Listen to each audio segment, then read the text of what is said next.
निवृत्ती दातार ज्ञानदेवा सार जगविले ज्ञानोबरायकडे दिल्यानंतर ज्ञानोबराय काय म्हटले माहिती का? ज्ञानोबराय म्हटले आता किती दिवस करायचं? एक गुरु एक शिष्य परंपरा नाही. माझ्या ज्ञानोबरायानं ते ज्ञान जे गुह्य ज्ञान होतं ना ते गुह्य ज्ञान प्रगट केलं, जगताला सांगितलं. प्रगट गुह्य प्रगट गुह्य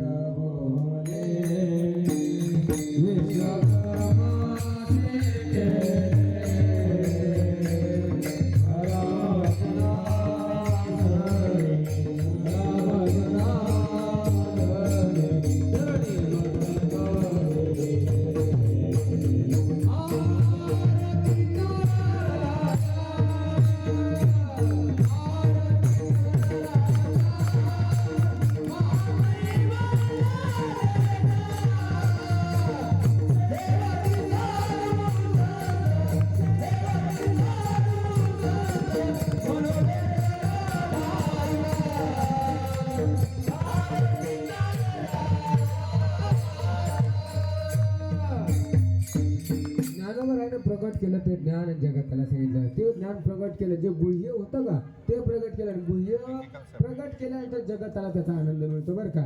आणि नाथ संप्रदायाची परंपरा म्हणजे पुढे वारकरी संप्रदाय. मग वारकरी संप्रदायाला जे नाथांचा मंत्र होता का तो मंत्र पुढं आला. तोच मंत्र रामकृष्ण हरिदास बरं का. मंत्र बदल नाही महाराज, मंत्र अजिबात बदल नाही. तोच मंत्र पुढे अनुग्रहित झाला आणि अनुग्रहित झाला मंत्र सगळ्या जगताला कळावा म्हणून माझ्या भगवंताने तो मंत्र सगळ्यांना रामकृष्ण यांना दिला. साधू संतांना सांगितलं.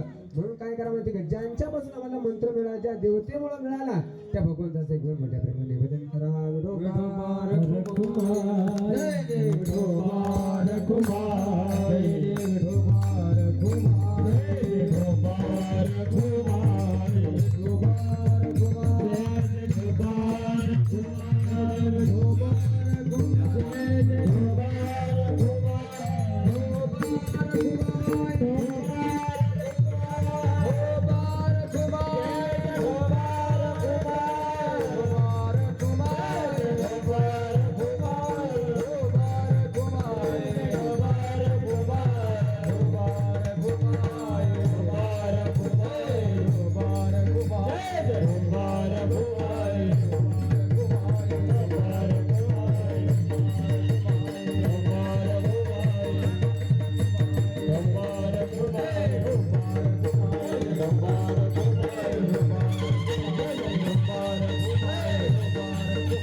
मच्छिंद्र तयाचा मुख्य शिष्य मच्छिंद्राने बद गोरक्षाशी केला. गोरक्ष वळला गैने वृद्धी गैने प्रसादे निवृत्ती दातार ज्ञानदेवा सार क्रोध दिले ज्ञानोबरायाकडे ते आलं आणि ज्ञानोबरायानं पुढे काय केलं माहिती महाराज काहीच नाही केलं. त्यांनी सांगितलं आता हा विस्तार ज्ञानेश्वरच्या माध्यमामधून जगताच्या कल्याणासाठी ज्ञानोबरायाने थोडा बहुत दिवस 20-22 वर्षाचं आयुष्य आहे ज्ञानोबरायाचं, पण 22 वर्षामध्ये ज्ञानोबराया जगताला जीवन कसं जगायचं, संसारिक जीवन कसं धन्य होईल, कसं सुखी होईल एवढं सगळं ज्ञान माझ्या ज्ञानोबरायाने दिलं. म्हणून तर ज्ञानोबरायाला सगळं जनता माऊली म्हणायला लागले बरं का. माऊली काय म्हणाले? वास्तविक माऊली हा श्रीवाचक शब्द आहे.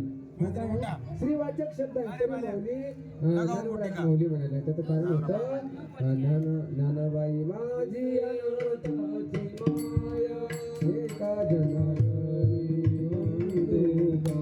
महाराज अनाथाची माय होती. माणसा अनाथाचं माय झाल्यानंतर माणसाला सुद्धा माऊली म्हटलं होतं. म्हणून जीवन जगत असताना आता काय केलं पाहिजे माहिती का? आता माणसात प्रेम राहिलेलं नाही. काय राहिलं नाही? प्रेम. माणसापासून अलग होण्याचं काहीच कारण नाही. माणसाला महत्व कसं दिलं? पैशाला.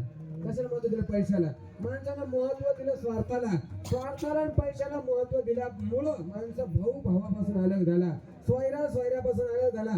आता माणसं एकमेकाच्या दारात येत नाही. दारात येत नाही म्हणजे स्वतःचे दारा बंद केले, मला येत नाही. ते म्हणले आता कोणाच्या दारात जायचं? अरे तू कोणा दारात जायचं कामाच राहिलं नाही आता. बरोबर आहे की नाही? माणसं कामाचे, बिनकामाचे माणसं काही कामाचे नाही. ऐका, अरे माणसं एकमेकाच्या दारात गेले तर आपली एकमेकाची ओळख होईल का नाही? एकमेकाचं जर रिलेशनशिप जी आहे ती मेंटेन राहण्यासाठी, जरा इंग्लिश झालं का, नाते संबंध सुरळीत राहण्यासाठी माणसानं काय केलं पाहिजे? एकमेकाच्या दारात आलं गेलं पाहिजे. एकमेकाचे सुख दुःख जाणून घेतले पाहिजे. सुख दुःख जाणून घेण्यासाठी माणसाच्या अंतःकरणात भक्तिभाव असला पाहिजे. आणि भक्तिभाव असण्यासाठी माणसं भक्तीच्या वातावरणात आले पाहिजे. भक्तीचं वातावरण साधूच्या संगतीमध्ये असतं. म्हणून संतांची संगती म्हणून मार्गगती आकावा श्रीपती संतन के संग लागरे तेरी म्हणेगी संतन के संग लागरे तेरी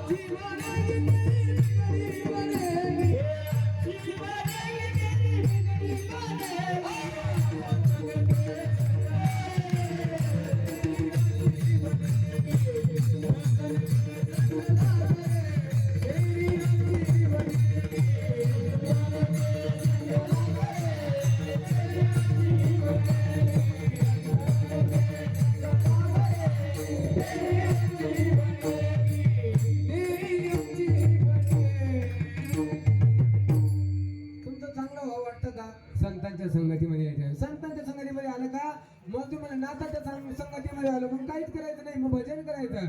ओम नमो आदेश ओम नमो आदेश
तुकाराम कुंडलिकावरदेव हरी विठ्ठल ज्ञानदेव तुकाराम पंढरीनाथ भगवान की जय मौली ज्ञानेश्वर महाराज की जय तुकाराम महाराज की जय